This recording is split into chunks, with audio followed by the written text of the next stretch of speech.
आज की क्लास में हम स्टैंडर्ड जो गाइडलाइंस होता है ऐसे लिखने का वो हम सीखेंगे। इसके पहले जो जितने भी सेशंस हुए हैं ऐसे के, उन सेशंस में मैंने आप लोगों को सबसे इम्पोर्टेंट चीज ये बताई है कि क्वेश्चन समझना। ऐसे क्वेश्चन यदि आप लोग नहीं समझेंगे तो ऑब्वियसली आपके पास अगर कंटेंट होगा भी ना तो आप जस्टिफाई नहीं कर सकते। The foremost important thing is to understand the essay question in totality, in its letter and spirit, जैसे कि मैंने इसमें लिखा हुआ है। तो ये चीज बहुत इंपॉर्टेंट है ऐसे क्वेश्चन को समझना। तो शुरू जब भी आपको ऐसे क्वेश्चन दिखता है तो सबसे पहले आप उसको समझने की कोशिश करिए। समझने का मतलब यही है कि कौन सा ऐसा कीवर्ड है ऐसे क्वेश्चन में जिसके बारे में आपको सबसे ज्यादा बात करनी है अपने मेन बॉडी में, ये चीज ध्यान रखना है।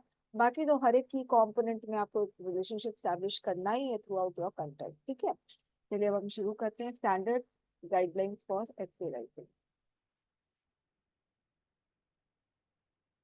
Being able to write an effective essay is a vital part of CAPF paper 2 exam. It requires synthesis of relevant content in an organized manner. Synthesis of relevant content. सबसे पहले synthesis का मतलब क्या हुआ? जो भी आप पीसेस ऑफ कंटेंट दे रहे हैं वो कंटेंट एक दूसरे से जुड़े होने चाहिए, ऐसे बिखरे हुए नहीं होने चाहिए। तो मैंने आप लोगों को इसके बारे में बताया था, जैसे मैंने the role of Indian army के बारे में जब मैं इंट्रोडक्शन मैंने लिखा था तो मैंने इंट्रोडक्शन के लास्ट लाइन में सिक्योरिटी से एंड किया। तो मैंने क्या किया, सेकेंड पैराग्राफ में सिक्योरिटी से ही शुरू किया, इफ यू रिमेम्बर। अब उसके बाद रेलिवेंट कंटेंट। रेलिवेंट कंटेंट का मतलब क्या हुआ कि ऐसे क्वेश्चन में जो कीवर्ड स्पेसिफिक की कंपोनेंट है, जो सबसे ज्यादा शब्द लेगा मेन बॉडी में, उससे कनेक्टेड अगर कंटेंट आप लिखोगे तो वो रेलिवेंट रहेगा। और ऑर्गेनाइज्ड मैनर का मतलब कि ऐसा नहीं कि आप है ना शुरुआत में जैसे social security is a fundamental right, इस तरह से ऐसे क्वेश्चन आया था सीएपीएफ 2020 के एग्जाम में। तो मैंने आपको बोला था कि मैं पुअर पीपल ले रही हूँ, स्टेटलेस इंडिविजुअल्स ले रही हूँ और एलजीबीटीक्यू ले रही हूँ। तो अब मैंने पुअर पीपल के बारे में एक पैराग्राफ में मैंने बात कर लिया, सेकंड पैराग्राफ में। अब मैं उसी के फिर से पुअर पीपल के बारे में फोर्थ पैराग्राफ में बात करूँ तो मेरा ऑर्गेनाइज नहीं है। जिसके बारे में मैं बात करी उसके बारे में पूरा बात करके मैं खत्म करूंगी, तब जाके मैं बोलूंगी मेरा ऐसे ऑर्गेनाइज है। Fine. Now, the following are the basic guidelines for essay writing that will allow you to create an impressive essay. सबसे पहले, you don't have to agree with the stand taken by the question. अब suppose अभी मैंने एक question बनाया है क्योंकि मुझे याद आ रहा है कि technology is an extension of our selves. फिर से सुनना, technology is an extension of our selves. यानी टेक्नोलॉजी हमारे सेल्फ का एक हिस्सा है या एक तरीके से एक्सटेंशन ही है। ये क्वेश्चन है। और भी कई क्वेश्चन है जैसे sustainable farming is the need of hour rather than rhetorical promises. एक और क्वेश्चन जो हमने किया था वो देख लो। वो क्वेश्चन ये, civil wrong emerging from religious bigotry is constitutionally punishable. एक ये क्वेश्चन देख लो। तो जितने भी क्वेश्चन है ना, तो जरूरी नहीं है स्टूडेंट कि ये क्वेश्चन के फेवर में ही आपको बात करनी है। अगर आपको लगता है कि sustainable farming need of hour नहीं है तो आप उस क्वेश्चन के अगेंस्ट भी बोल सकते हो। ओके। अब मैंने बोला question technology is is extension of our self. अगर आपको लगता है टेक्नोलॉजी एक्सटेंशन नहीं है हमारा तो आप उसके अगेंस्ट बात कर सकते हो। जैसे एक और क्वेश्चन है, फेमिनिज्म इज, ये मैंने क्वेश्चन दिया हुआ है आपको अपने बुक में दिखेगा। और ये क्वेश्चन बहुत इंपॉर्टेंट है, हालांकि अभी तक इस पे कभी यूपीएससी ने पूछा नहीं है।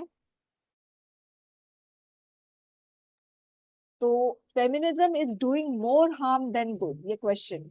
ये जो फेमिनिज्म है ये ज्यादा नुकसान पहुंचा रहा है, फायदा कुछ नहीं कर रहा है, नुकसान ज्यादा पहुंचा रहा है। ये क्वेश्चन बहुत इंपॉर्टेंट है मगर अभी तक यूपीएससी ने इस पे पूछा नहीं है। ये मुद्दा बहुत बड़ा है मगर इस पे क्वेश्चन आया नहीं है। तो आपको अगर लगता है नहीं फेमिनिज्म नुकसान नहीं पहुंचा रहा है, फेमिनिज्म फायदा पहुंचा रहा है, तो आप इस क्वेश्चन के अगेंस्ट भी लिख सकते हो। ओके। चाहे आप फेवर में लिखो चाहे आप अगेंस्ट में लिखो, मगर अपने आप को कॉन्ट्राडिक्ट नहीं करना है।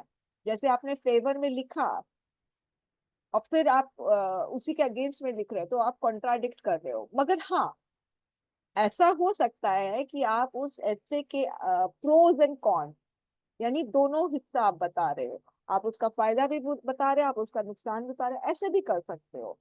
मगर अपने आप को आप मैं दो मुखी होके बात नहीं करनी है, डबल फेसेड होके बात नहीं करनी, ये चीज ध्यान रखना।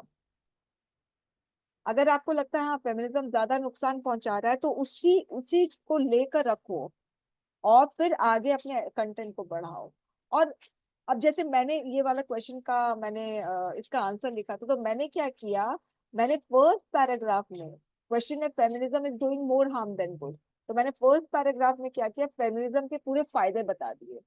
मगर फिर सेकेंड पैराग्राफ में बट करके लिख दिया, बट करके फिर आगे मैंने लिखा feminism is doing more harm then good.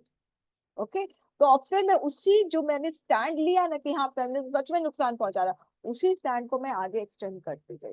फिर मैंने फिर फायदा लिखा ही नहीं। हाँ, फिर जब कंक्लूजन में आई तो कंक्लूजन में मैं फायदा नुकसान दोनों लिख दिया। फाइन। एनीवे, फिर एक और चीज, इसमें एक चीज ध्यान रखना कि अगर क्वेश्चन आपको लगता है कि नेगेटिव है, तो आप एक पॉजिटिव स्टैंड नहीं लेना। अब जैसे मैं बोल रही हूँ sustainable farming is the need of hour then rhetorical promises. Rhetorical का मतलब क्या होता है, एम्प्टी प्रोमिसेस। तो ये नेगेटिव ही है।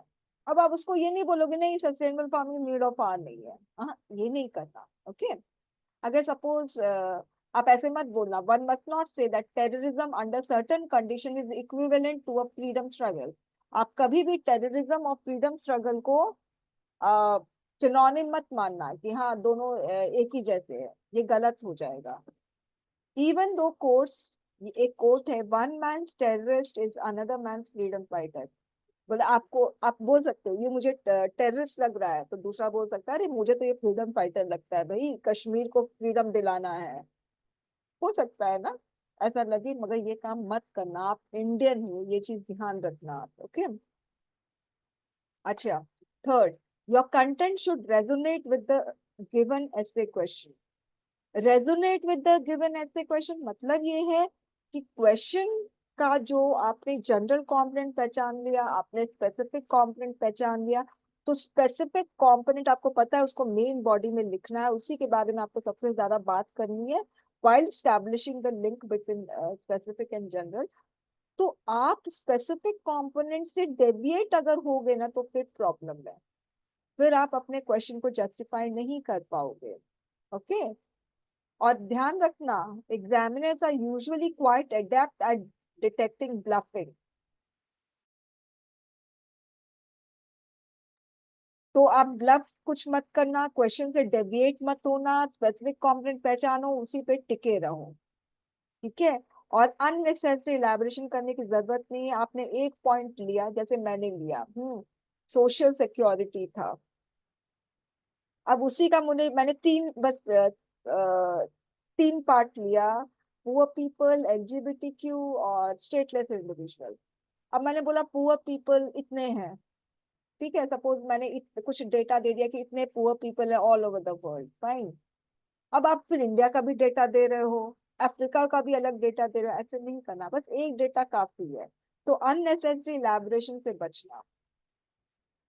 और यहाँ पर देखो कितना इंपॉर्टेंट चीज लिखा है, I have found candidates writing down everything they know about a particular topic. ये भी गलत है। मुझे इस टॉपिक के बारे में पता है तो मैं सब कुछ लिखूं, नहीं। आपको क्वेश्चन से कनेक्ट करके लिखना है, आपको स्पेसिफिक कंपोनेंट से कनेक्ट करके लिखना है। जैसे एक क्वेश्चन देखो जो 2018 में आया था, रिजर्वेशन सप्रेसेस सिविल डायनेमिज्म। तो रिजर्वेशन का मतलब तो आप सभी को पता है, सिविल डायनेमिज्म का मतलब पता है किसी को? आंसर करे कोई भी जिसको पता है सिविल डायनेमिज्म का मतलब। सिविल का मतलब और डायनेमिज्म, किसी को अगर सिविल का मतलब पता है वो बताइए, डायनेमिज्म का मतलब पता है वो बताइए।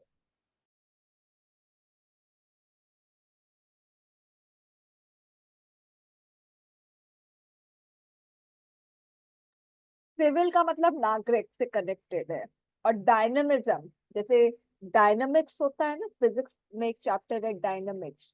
तो डायनामिक्स का मतलब होता है गतिशीलता। तो यहाँ पर बोल रहा है कि सोसाइटी में जो गतिशीलता होती है, गतिशीलता का मतलब, सपोज मैंने देखा हुआ है स्टूडेंट्स जो यूट्यूबर होते हैं, यूजुअली मैंने देखा है कि आप भी देख सकते हो कि राजस्थान में एक ट्राइब है, मैं भूल रही हूँ उस ट्राइब का नाम, और किस जिले में है वो भी मैं भूल रही हूँ। वो गुजरात के बॉर्डर में है वो जिला। वहां के जो ट्राइब्स है ना, उसमें कुछ लड़कियां हैं, एकदम देखने में एकदम ट्राइबल सी लगते हैं वो लोग, वैसे ही उनका पहनावा है। वो लोग यूट्यूबर्स हैं, अपने डांस के वीडियोस वो अपलोड करते हैं और बहुत सारे फॉलोअर्स हैं। फाइन। तो वो लोग गरीब है, बेसिकली ट्राइब से तो गरीब है, मगर उनको यूट्यूब से इतना पैसा आता है कि उन्होंने अपना जो सोसाइटी में जो उनका स्टेटस था, जो लोअर स्टेटस था, उन्होंने अपने स्टेटस को बढ़ा दिया, अपर स्टेटस कर दिया। Got it? यानी अगर वो लोअर क्लास थे तो उन्होंने अपने आप को मिडिल क्लास में लेकर आ गए, या मिडिल क्लास है तो हायर क्लास में लेकर आ गए। तो इसको हम कहते हैं गतिशीलता, डायनेमिज्म। और वो लोग अपने जिले में जो प्रॉब्लम है, अपने ट्राइब्स में वो जो प्रॉब्लम है, वो प्रॉब्लम भी वो लोग यूट्यूब के जरिए सभी को बताते हैं जो उनके फॉलोअर्स है। फाइन। तो ये यूट्यूब एक बहुत अच्छा माध्यम हो गया है जिससे लोग अपनी बात को कह सकते हैं, और जो एकदम अननोन चेहरे हैं वो भी सामने आ जाते हैं। एनीवेज, तो बोलते हैं कि रिजर्वेशन जो है, जो सामाजिक गतिशीलता है, यानी एक स्टेटा से दूसरा स्टेटा पहुंचने का जो गतिशीलता है, उसको सप्रेस कर देना। सप्रेस का मतलब दबा देता है, ऐसा बोलते हैं। तो आप इसके स्टूडेंट देखना, आप इसके अगेंस्ट भी बोल सकते हो कि हाँ, रिजर्वेशन नहीं सप्रेस करता है, इसके अगेंस्ट बोलते हैं। क्योंकि जब रिजर्वेशन मिलता है तो जो बहुत बैकवर्ड, पिछड़े जो क्लास के हैं, पिछड़े कास्ट के हैं, उनको रिजर्वेशन जब मिलता है तो वो अपने आप को एजुकेशनली, सोशली, इकोनॉमिकली अपने आप को सोसाइटी में उनका स्टेटस बढ़ जाता है, आप बोल सकते हो। मगर किसी को अगर लगता है कि नहीं, रिजर्वेशन सामाजिक गतिशीलता को दबा देता है, तो आप इसके फेवर में भी बोल सकते हो। फाइन। अच्छा, मेरा अब नेक्स्ट क्वेश्चन है।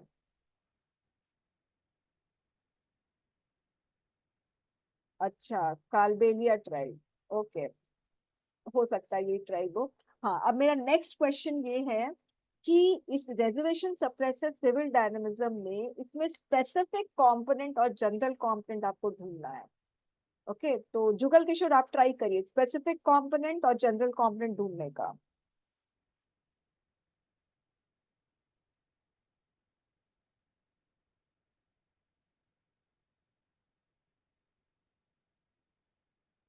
हम्म, मेघा आप ट्राई करिए।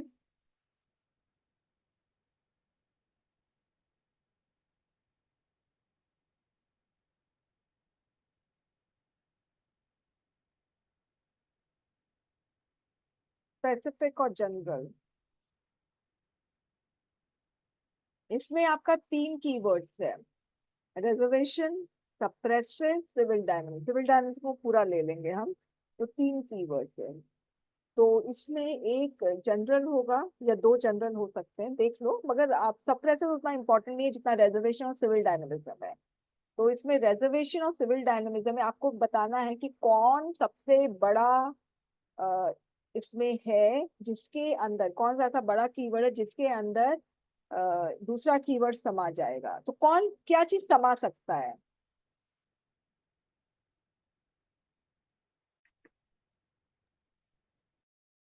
गणेश आप बताइए।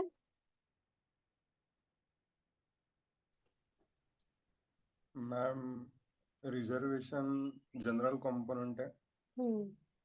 And civil dynamism specific component. Very nice. आपको बेसिकली इसमें सिविल डायनामिज्म के बारे में बताना है, मगर जब आप सिविल डायनामिज्म के बारे में बता रहे हैं तो ऑब्वियसली बात है, आप उसको अकेले नहीं बताओगे। किस तरह से रिजर्वेशन सप्रेस कर रहा है सिविल डायनामिज्म को, आपको ये बताना है। या अगर आप इसके अगेंस्ट बोल रहे हैं तो रिजर्वेशन किस तरह से सिविल डायनामिज्म को सप्रेस नहीं कर रहा है। तो एक बार इसका आंसर आप लोग देख लेना, आप लोगों को मिला हुआ है इसका, पीडीएफ फाइल मिली हुई है इसकी, तो आप देख लेना। ठीक है। इफ यू, अब क्या होता है, स्टूडेंट्स क्या करते हैं, अगर आपने इस रिजर्वेशन को देख लिया बोले अरे वाह ये तो टॉपिक रिजर्वेशन है, चलो अब मैं रिजर्वेशन के बारे में बात करता हूँ। आप रिजर्वेशन का हिस्ट्री बता रहे हो, आप रिजर्वेशन का ऑब्जेक्टिव बता रहे हो, मगर आप उसका इफेक्ट नहीं बता रहे हो सिविल डायनेमिज्म पे, तो फिर प्रॉब्लमेटिक। फिर आपका ऐसे है, वो आपका जो कंटेंट है वो डेविएटेड कंटेंट है, क्योंकि you have failed to create the link between the two key components of the essay. In such case, your essay gets straight from its specific component and won't fetch marks. Next, never clutter your essay content with too many facts and data. मैंने आप लोगों को पहले भी बोला है, ऐसा मत, अच्छा मुझे स्पेसिफिक कॉम्पोनेंट देखिए, आप जो मर्जी आ रहा है आप स्पेसिफिक कॉम्पोनेंट से कनेक्ट करके आप लिख रहे हैं, नहीं ऐसे मत करना। जैसे कि मैंने किया था, मुझे अभी सिर्फ एक ही ऐसे क्वेश्चन का आंसर याद आ रहा है, वो है सोशल जस्टिस, और social justice is a fundamental right, ऐसे क्वेश्चन था, या सोशल सिक्योरिटी था, जो भी है। तो उसमें मैंने सिर्फ 3 pieces ऑफ कंटेंट किया, poor people, stateless individuals and LGBTQ, बस खत्म। उसको मैंने ओवरक्राउड नहीं किया और सब में एक एक फैक्ट ले लिया और उसको फिर कनेक्ट कर दिया फंडामेंटल राइट से। तो ऐसे ही करना आप लोगों को।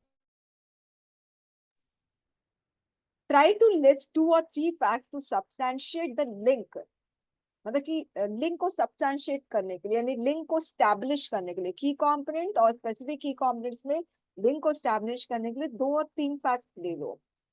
फॉर इंस्टेंस, जैसे sustainable farming the need of hour then rhetorical promises, तो मैंने क्या किया, मैंने पीकेवीआई का दिया, जीरो फार्मिंग का दिया, ये 2 बस दिया, ठीक है। और उसके बाद मैंने बताया कि ये दोनों कैसे रेटोरिकल प्रोमिसेस से, इसको दोनों को मैंने फिर कनेक्ट करके दिया। इसका भी आप आंसर देख लेना। तो इसलिए फिर मैंने ज्यादा वर्ड्स भी कंज्यूम नहीं किए, ओके, और मैंने जस्टिफाई भी कर दिया ऐसे क्वेश्चन।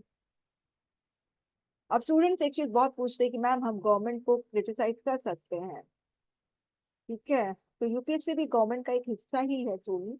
तो इसी की वजह से कभी भी यूपीएससी ऐसे क्वेश्चन नहीं पूछता है जो गवर्नमेंट के दिल के नजदीक हो, उनके हृदय के नजदीक हो।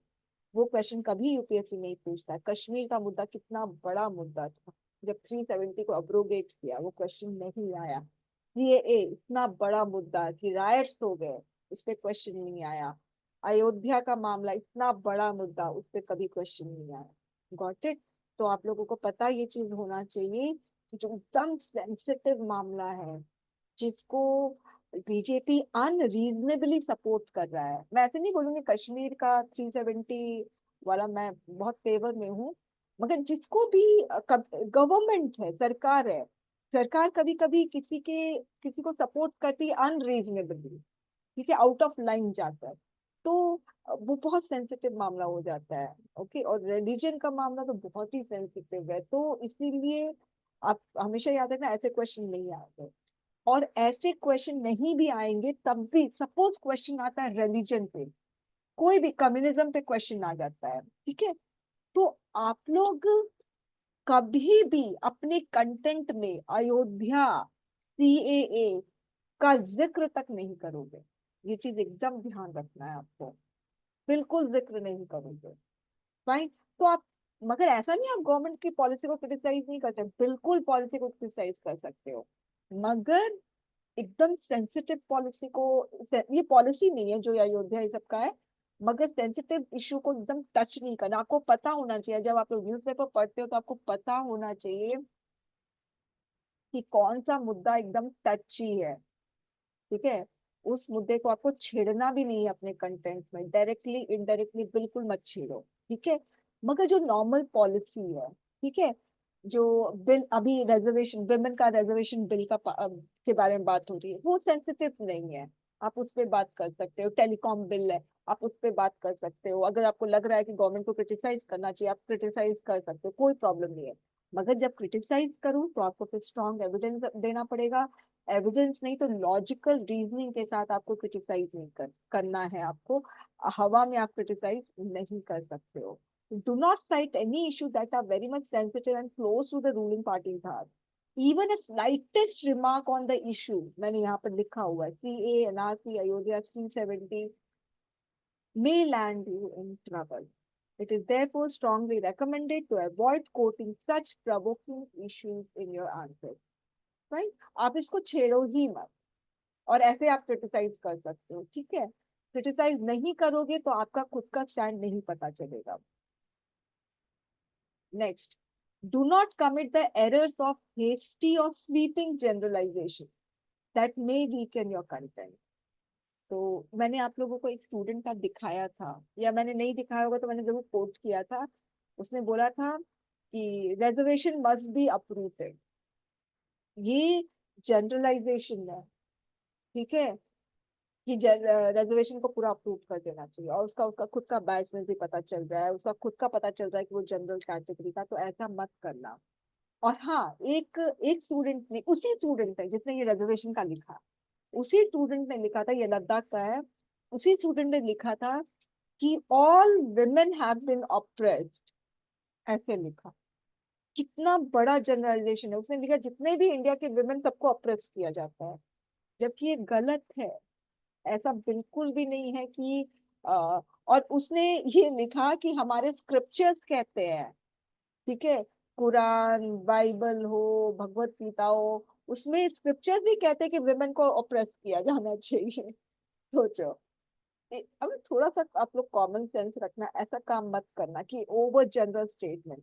अगर आप बोल रहे हो all women have been oppressed, तो प्लीज आप एक एग्जांपल दो, कोई डेटा दो, एक्सपर्ट का ओपिनियन दो, आपको देना, और वो भी स्क्रिप्चर्स को कोट करके आप जो दे रहे हो तो बहुत ही गलत कर रहे हो। भगवत गीता में नारी को शक्ति बताया गया है, आप कैसे कर सकते हो? ठीक है, और अगर ऐसा ही इंडिया में सारे विमेन को अप्रेस किया जाता है, तो आप बताइए, अगर आप टॉप पोजीशन में सीईओ में देखोगे उसमें भी विमेन है, पायलट भी विमेन है, तो ये गलत चीज हो गई। ओके। हमारी फर्स्ट वुमेन प्राइम मिनिस्टर रही हुई है, तो इसलिए ऐसा ओवर जनरल स्टेटमेंट नहीं दोगे आप लोग। At no point should one try to support an idea. हाँ, मतलब ऐसा ऑन अनकॉन्स्टिट्यूशनल, अनडेमोक्रेटिक, अनसेक्युलर ऐसा कुछ भी नहीं बोलोगे। The content must be free from biasness और प्रेजुडिस। ऑब्वियसली आपका खुद का जो ओपिनियन है वो आपके है ना पूरे आंसर में नहीं दिखना चाहिए। आप लिख रहे हो एज एन इंडियन, ठीक है, आप कौन से कास्ट से बिलोंग करते हो, कौन से रीजन से बिलोंग करते हो, कौन से कैटेगरी से बिलोंग करते हो, ये पूरे आंसर में नहीं पता चलना चाहिए एग्जाम में। तो रिलीजन, कास्ट, लिंग्विस्टिक, जैसे एक स्टूडेंट ने लिखा था, मैं सारे आपको ऐसे दिखाऊंगी, आपको वो है ऐसे मेरे पास सारे स्टूडेंट के। एक स्टूडेंट ने लिखा था दीज वुमेन, उसने ऐसे लिखा दीज वुमेन, तो पता चल गया तुम वुमेन नहीं हो, तुम मेल हो, इसीलिए दीज वुमेन लिखा। Got it? वो लिख रहा था कि these women get reservation even in buses, in Delhi buses, ठीक है। तो गॉट इट? तो आपका जेंडर भी नहीं पता चलना चाहिए, आपके मार्क्स, सॉरी, आंसर के ऊपर सिर्फ रोल नंबर है। फाइन। कंटेंट ऑफ योर ऐसे मस्ट बी एक्यूरेट, डेटा वेटा सही दो। अगर आपको लगता है कि डेटा थोड़ा सा आपको इधर उधर लग रहा है, तो आप अराउंड लिख के लिख सकते हो, around, about. Falsification of facts, facts को डिस्टॉर्ट मत करना, तोड़ो मोड़ो मत। इमोशनल लैंग्वेज मत लिखना। अब मैंने ये वाला अपने बुक में ये ऐड इसलिए किया है क्योंकि एक स्टूडेंट था हिंदी मीडियम का, और फ्रेशर था स्टूडेंट, उसकी भी गलती नहीं है, फ्रेशर था और उसको ऐसे नहीं पता था कैसे लिखना चाहिए।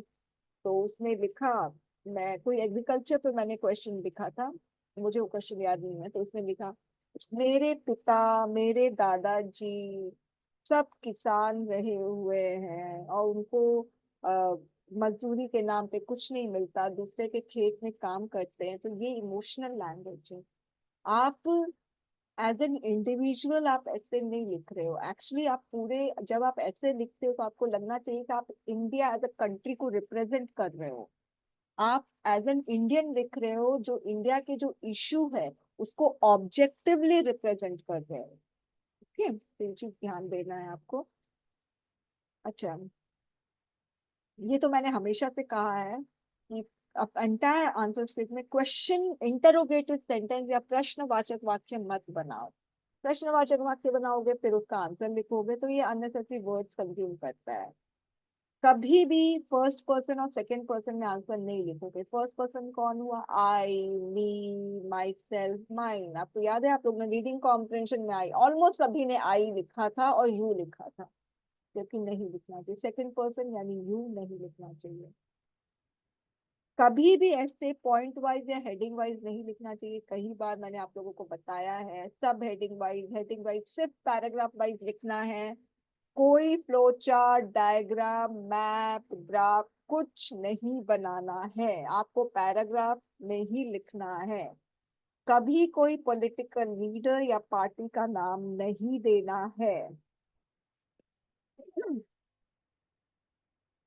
जो वर्ड्स आप यूज करोगे, सेंटेंसेस यूज करोगे, वो सिंपल और प्लेन होने चाहिए स्टूडेंट। अंग्रेजी मत झाड़ो अगर अंग्रेजी आती है तो, इंग्लिश मत झाड़ो, सॉरी हिंदी मत झाड़ो अगर हिंदी आती है तो, है ना। एकदम सिंपल और प्लेन लिखो स्टूडेंट। Simplicity attract. वाकई में सादगी में बहुत शक्ति होती है, बहुत आकर्षण होता है सादगी में। तो आप एकदम सादगी भरा वाला आंसर लिखो। कहीं पे आप ये मत सोचो मुझे एग्जामिनर को इम्प्रेस करना है, ये ऑब्जेक्टिव नहीं है। ऑब्जेक्टिव आपका होना चाहिए मुझे क्वेश्चन का आंसर करना है। ओके। फालतू का कोटेशन, इडियम, जार्गन सब यूज मत करो। कोटेशन आपको पता ही है, मैंने बोला है ऐसे में इंट्रो में ही देना है आपको, बीच में कहीं नहीं दे सकते। बार बार कहती हूँ शॉर्ट सेंटेंसेस बनाओ, लॉन्ग सेंटेंसेस बनाओगे वो समझ में ही नहीं आएगा। कॉन्ट्रैक्शन मत रखना, ठीक है। जैसे यूटीसी बहुत यूज करते हैं, विज, गवर्नमेंट, हाँ पूरा पूरा लिखो। एक्सेट्रा तो लिखना ही मत, विज भी मत लिखना, विज का मतलब दैट इज होता है। गवर्नमेंट पूरा का पूरा लिखोगे। कभी भी जब अंडरलाइन करना होता है तो कभी इंट्रो और कंक्लूजन अंडरलाइन मत करना, हमेशा मेन बॉडी में अंडरलाइन करना, ठीक है। अब मेन अंडरलाइन का मकसद क्या होता है कि स्टूडेंट की एग्जामिनर की नजर पड़े, ये अंडरलाइन का मकसद होता है, ठीक है। सपोज सपोज एक क्लास में एक ग्राउंड है, प्ले ग्राउंड है, उसमें ना सभी ने वाइट शर्ट पहना हुआ है, सभी ने। ओके। अब वहां पे जितने लोगों ने व्हाइट शर्ट पहना उसमें से एक रेड शर्ट वाला आ गया है, तो वो रेड शर्ट वाला दिखेगा ना। सिर्फ एक रेड शर्ट वाला है तो वो दिखेगा ना। उसी को हम कहते हैं अंडरलाइन करना। अब आपने सब कुछ पूरा पेन वेन से लिखा हुआ है, और अगर आपने सभी को अंडरलाइन कर दिया, यानी आपने सभी को व्हाइट शर्ट पहना दिया, तो वो गलत हो जाएगा। किसी एक को ही पहनाना है ना, तो आपको क्या करना है, पेंसिल से अंडरलाइन करो, और कोई एक दो वर्ड या एक सेंटेंस अंडरलाइन करो स्टूडेंट। पूरा का पूरा मैंने देखा है, पूरा का पूरा पैराग्राफ भी अंडरलाइन कर दिए। तो मैंने कहा कि अंडरलाइन का मतलब ही क्या हुआ। जैसे अभी फिर से मुझे वही ऐसे याद आ रहा, सोशल जस्टिस, फंडामेंटल राइट। तो मैंने poor people, stateless individual, LGBT, तो मैंने क्या किया, सिर्फ पुअर पीपल को अंडरलाइन करूंगी, तो एग्जामिनर को पता चल जाएगा। या पुअर पीपल वाला फर्स्ट सेंटेंस होगा ना, बस उसी को अंडरलाइन करूंगी, एग्जामिनर को पता चल जाएगा ये पैराग्राफ पुअर पीपल के बारे में। अच्छा, सेकंड पैराग्राफ में स्टेटलेस इंडिविजुअल को अंडरलाइन करूंगी, तो एग्जामिनर को पता चल जाएगा ये स्टेटलेस इंडिविजुअल्स के बारे में। थर्ड पैराग्राफ में एलजीबीटी क्यू को अंडरलाइन करूंगी, एग्जामिनर को पता चल जाएगा ये एलजीबीटी के बारे में। एग्जामिनर ज्यादा पढ़ेगा ही नहीं, ऊपर ऊपर पढ़ेगा नहीं, इसने तो क्वेश्चन को जस्टिफाई कर दिया, चलो इसको मार्क्स दे देते हैं। Got it. अब स्टूडेंट्स कहते हैं हमने लिखा है भाई, तो सभी कुछ इंपॉर्टेंट है, चलो सबको अंडरलाइन करते हैं। ऐसा मत करना। दूसरी चीज है, पेंसिल से अंडरलाइन करोगे। पेन से अंडर आप लोग खुद एक्सपेरिमेंट करके देख लेना कौन सा अच्छा लग रहा है। पेंसिल से अंडरलाइन किया हुआ ज्यादा अच्छा लगता है, और पेन से अंडरलाइन किया हुआ बहुत मेसी लगता है, तो ये चीज ध्यान रखना आप लोग। ओके। ग्रामेटिकल एरर्स होंगे स्टूडेंट, आप लोग उसके बारे में मतलब do not bother about it कि ना ग्रामेटिकल एरर मत। देखो अगर ग्रामेटिकल एरर हो रहे हैं मगर फिर भी मतलब समझ में आ रहा है तो एग्जामिनर उसको ओवरलुक कर देगा। मगर फुल स्टॉप और कॉमा, तो मुझे तो सभी बैच में जितने भी है ना स्टूडेंट, पता नहीं क्या है, फुल स्टॉप देने के नाम पे इन लोगों को पता नहीं क्या हो जाता। कॉमा दे सकते हैं मगर फुल स्टॉप नहीं दे सकते। फुल स्टॉप दे दिया है कि उसके बाद वाला सेंटेंस को कैपिटल लेटर में रखना है, फर्स्ट वर्ड को, फर्स्ट लेटर को। नहीं करते, क्यों नहीं करते पता नहीं। मैंने फीडबैक इतनी बार, और अभी टिल डेट मैं यही फीडबैक दे रही, please please please put full stop. After full stop the first letter is in capital letter. पता नहीं नहीं सुनते आप लोग को, पता है ऐसे में बहुत दिक्कत आने वाली है। जब आप लोग को फीडबैक मिलेगा ना तो चुभेगा वो फीडबैक आप लोगों को। 300 वर्ड्स में ऐसे लिखने हैं, 10 वर्ड ऊपर 10 वर्ड नीचे कर सकते हो, कोई प्रॉब्लम नहीं है। 18 मिनट्स में स्टूडेंट्स ऐसे कंप्लीट होना चाहिए। अगर आप लोगों को थोड़ा सा ड्राफ्ट तैयार करना है तो 2-3 मिनट ड्राफ्ट तैयार कर लो। 3 मिनट से ज्यादा मत लेना ड्राफ्ट तैयार करने में, ताकि आप लोगों को कम से कम 15 मिनट मिले। Fine. Grammatical rule for essay writing. देखिए ग्रामर इंपॉर्टेंट है मगर इतना इंपॉर्टेंट नहीं है, कंटेंट जितना इंपॉर्टेंट नहीं है। कंटेंट सबसे ज्यादा इंपॉर्टेंट है, उसके बाद ऑर्गेनाइजेशन इंपॉर्टेंट है, फिर जाके कहीं पे ग्रामर आता है, मगर ग्रामर में फुल स्टॉप बहुत इंपॉर्टेंट है।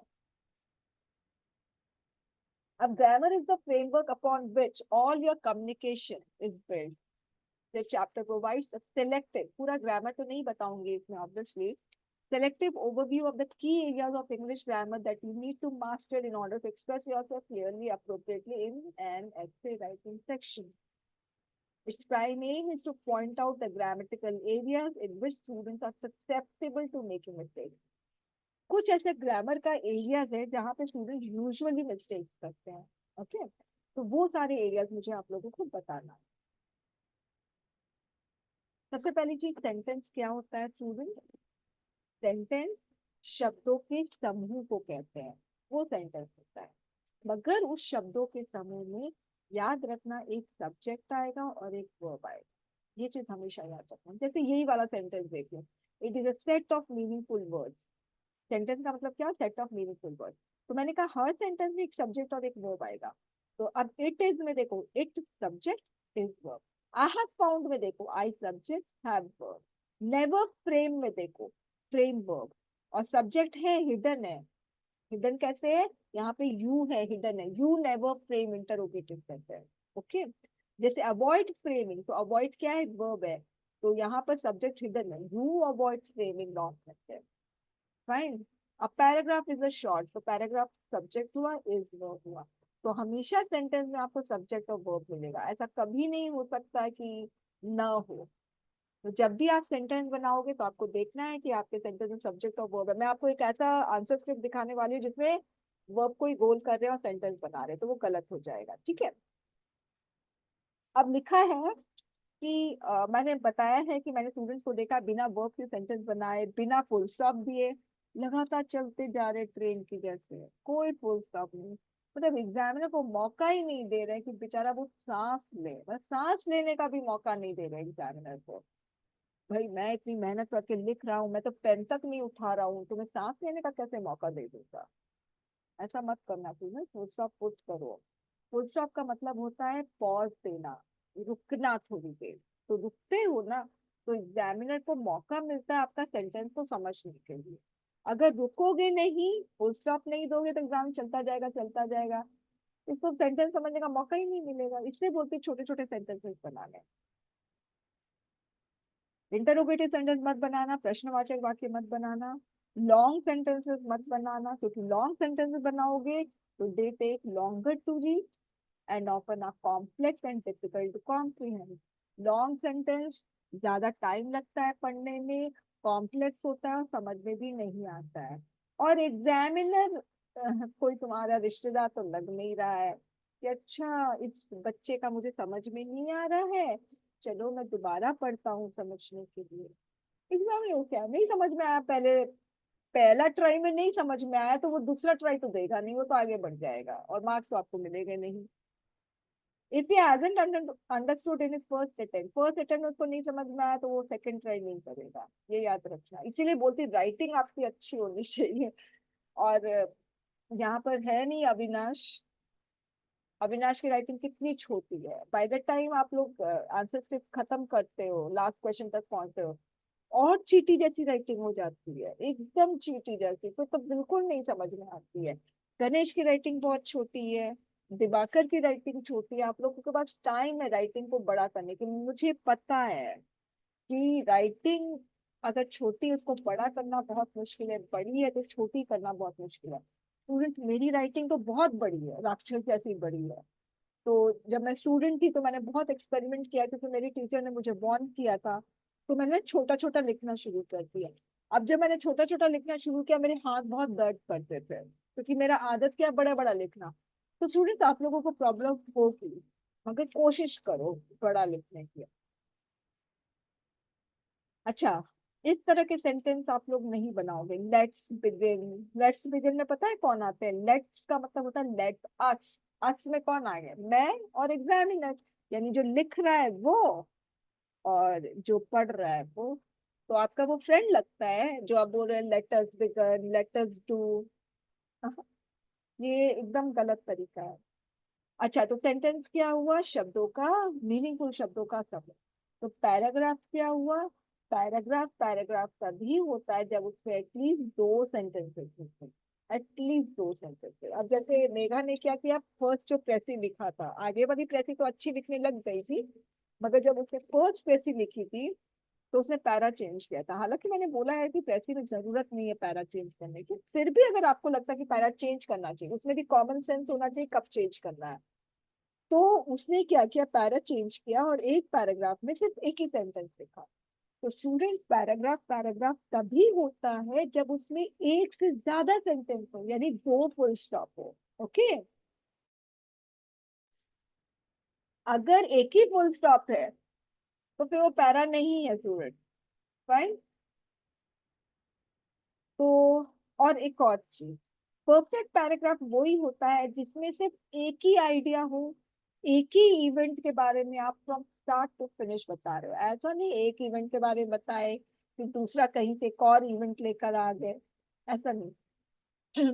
जैसे मैंने क्या किया, पुअर पीपल का एक पैराग्राफ, स्टेटलेस इंडिविजुअल्स का एक पैराग्राफ, एलजीबीटी का एक पैराग्राफ। जब मैं एलजीबीटी के बारे में बता रही तो मैं पुअर के बारे में नहीं बताऊंगी।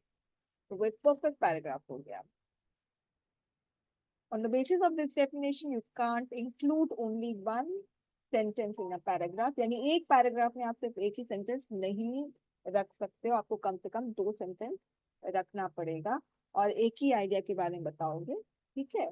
और बहुत लॉन्ग पैराग्राफ मत लिखना, छोटा पैराग्राफ लिखना, तीन चार सेंटेंसेस का। ठीक है, एग्जामिनर का अटेंशन चला जाता है अगर पैराग्राफ लंबा हो। Next, sentence style. Simplicity is a sign of genius. जो जीनियस होते हैं ना वो सिंपल होते हैं। ओके, क्यों सिंपल होते हैं? क्योंकि वो लोग, मैं एकदम सही बोल रही हूँ, जो जीनियस होते हैं ना वो बॉडीली कॉन्शियस नहीं होते हैं। जो बॉडीली फिजिकली कॉन्शियस नहीं होते कोई कोई, मैं कैसा लग रहा हूँ, थोड़ा सा प्रेजेंटेबल होना चाहिए, मगर मैं बहुत ज्यादा ओवरली जो बॉडीली कॉन्शियस होते हैं ना, वो लोग जीनियस नहीं होते, वो जीनियस की साइन नहीं होती है। फाइन। किसी किसी का प्रोफेशन ही ऐसा होता है कि उनको बॉडी कॉन्शियस होना पड़ता है। ठीक है। फॉर इंस्टेंस सेलिब्रिटीज जो होते हैं, एक्टर एक्ट्रेसेस होते हैं जो 24 घंटे कैमरा के सामने रहते हैं, वो लोगों की बात अलग है। मगर हमारे जैसे, आप लोग जैसे लोग हैं जो हाईली अगर बॉडीली कॉन्शियस रहेंगे तो वो लोग जीनियस नहीं है। फिर वो लोग सादगी में विश्वास ही नहीं करेंगे। इसीलिए स्टूडेंट्स, आप लोग सादगी में विश्वास करिए, सादगी भरा आंसर लिखिए, आप लोग जीनियस कहलाओगे, वाकई में कह रही हूँ। ओके, प्लेन स्ट्रेट आंसर लिखो, फैंसीफुल हेफ्टी वर्ड्स मत लिखो, इससे सेंटेंस नहीं समझ में आते हैं। ठीक है, अगर आप बहुत हेफ्टी टर्म, ग्रैंडियोस टर्म लिखेंगे तो एग्जामिनर देखेगा भी नहीं, बिल्कुल नहीं देखेगा। ठीक है। And do not therefore अनॉय the examiner. Examiner को गुस्सा मत दिलाओ अपने फ्लॉन्टिंग राइटिंग से। फ्लॉन्टिंग मतलब शो ऑफ। शो ऑफ करोगे तो एग्जामिनर दुखी हो जाएगा, वो बोलेगा अरे यार मैं यहाँ पे तुम्हारा आंसर चेक करने आया हूँ या तुम्हारा शो ऑफ कितना कर रहे हो वो चेक करने आया हूँ। आपके आंसर स्क्रिप्ट से ही पता चल जाता है आपकी पर्सनालिटी कैसी है, आपके आपका पूरा नेचर पता चल जाता है, इसलिए ध्यान रखना। Zero punctuation. बहुत सारे ऐसे स्टूडेंट्स हैं, 90% स्टूडेंट्स हैं जो लोग, कोई कोई चिंता ही नहीं है कि मुझे फुल स्टॉप पुट करना है, मुझे कॉमा पुट करना है, बस लिखते जा रहे हैं। और ऐसे राइटर्स अनरीडेबल होते हैं, समझ ही नहीं आता भाई क्या लिखा है। तो जो फुल स्टॉप होता है वो, उसमें हम रुकते हैं थोड़े ज्यादा देर के लिए। और जो कॉमा होता है उसमें हम कम देर के लिए रुकते हैं। मैं एक आपको बता रही हूँ, मैं ये वाला लाइन पढ़ रही हूँ, ध्यान से सुनना। यहाँ पे कॉमा है और यहाँ पे फुल स्टॉप है, देख रहे हो, 3 मिनट के बाद। अब मैं इसको पढ़ रही हूँ, ध्यान से देखना मैं कैसे पढ़ रही हूँ। मैं यहाँ तक पढ़ लेती हूँ, मेरा रुकने का आप देखना मैं कितना रुकती हूँ। On the basis of this definition, you can't conclude only one sentence in a paragraph and cannot include more than one idea in it. Also, do not write a very long paragraph. If you do so, you risk losing your examiner's attention. It is therefore better to keep its length up to quarter a page. आपको समझ में आया मैं कहाँ पे ज्यादा देर रुक रही हूँ, कहाँ पे कम देर रुक रही हूँ? तो आप ही एग्जामिनर को बताओगे ना कि देखिए सर आप इधर से थोड़ा देर रुकिए, यहाँ पर थोड़ा ज्यादा देर के लिए रुकिए। तो थोड़ा देर के लिए रुकने के लिए कॉमा, थोड़ा ज्यादा देर रुकने के लिए फुल स्टॉप बहुत जरूरी है। अगर आप एग्जामिनर को रुकने के लिए नहीं इंस्ट्रक्ट करोगे तो वो तो चलता जाएगा और उसको नहीं समझ में आएगा सेंटेंस।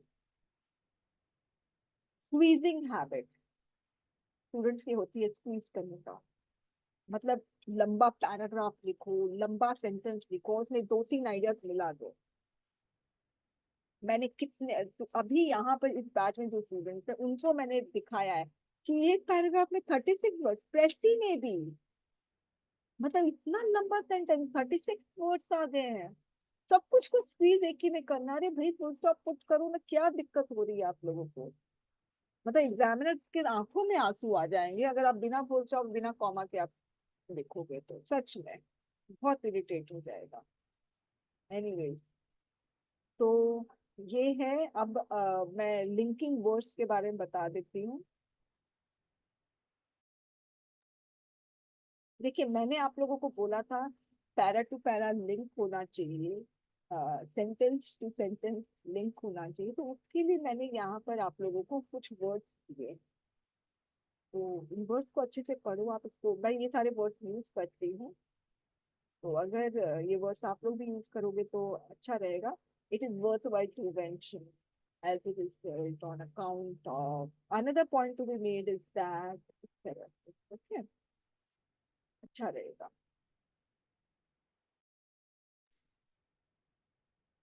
अब जैसे आप गवर्नमेंट के बारे में बता रहे हो, ठीक है, तो government has employed several measures, government has undertaken several initiative, government has divide several strategies, इस तरह से।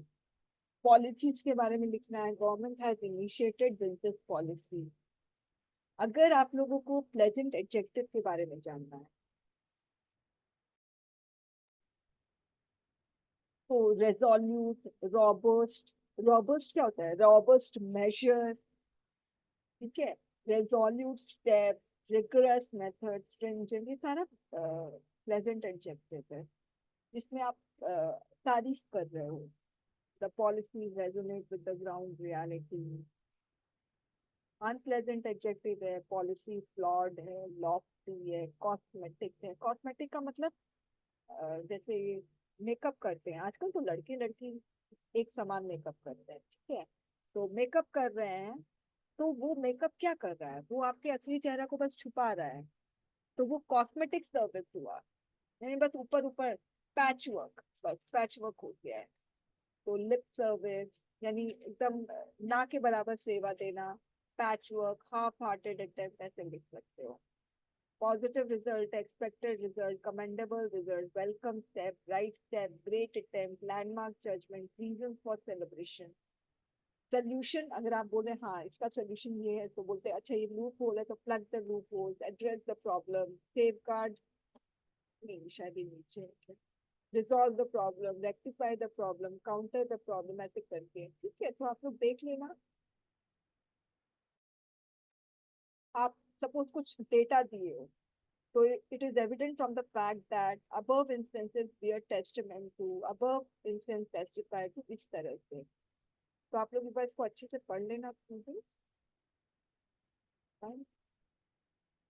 अब ये प्रीवियस ईयर क्वेश्चन है, ये बुक में जितने भी क्वेश्चन है ना स्टूडेंट सारे बहुत इंपॉर्टेंट, और धीरे धीरे पढ़ते जाओ। और उसमें से कुछ आपको लगता है डेटा निकालने का तो वो जरूर से निकाल लो। फाइन। आप इससे रिलेटेड कोई क्वेश्चन है तो आप लोग पूछिए, कोई भी क्वेश्चन।